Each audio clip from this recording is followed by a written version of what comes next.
Wow, at long last. So, updated na ulit yung mga credentials ko. Isa lang yung in-update ko kasi mahal. Grabe, umabot din to ng mga mahigit sang nagastos ko. Pagpapapostil ng transcript of records at saka diploma na postil. Almost 15,000 din lahat, pati yung MOFA pa.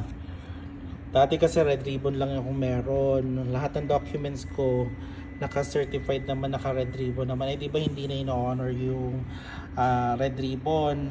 So, ano na ngayon ang ina-accept na internationally certified is yung MOFA attested.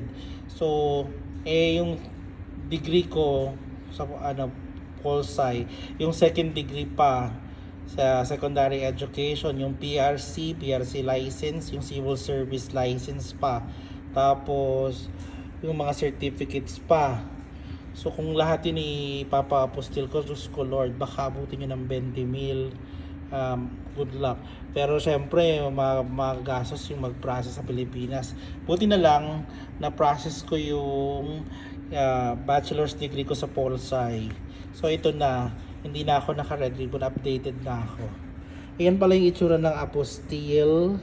Tapos yung MOPA attested na. O antaray. Siyempre PUP ako.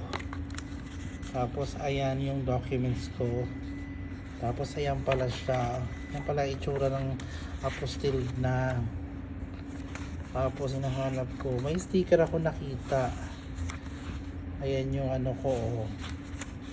Tapos may sticker na nakalagay. Ayan. Tapos may sticker pa dun sa diploma. Ayun. Tapos meron siyang, ayan na, social. Hindi lang siya red, wala na yung red ribbon ko kasi nabaha pa yun. So dati nung pandemic, after pandemic, kinabahan ako kasi yung tinitirahan ko dun sa nabasa yung mga documents ko, yung mga credentials ko.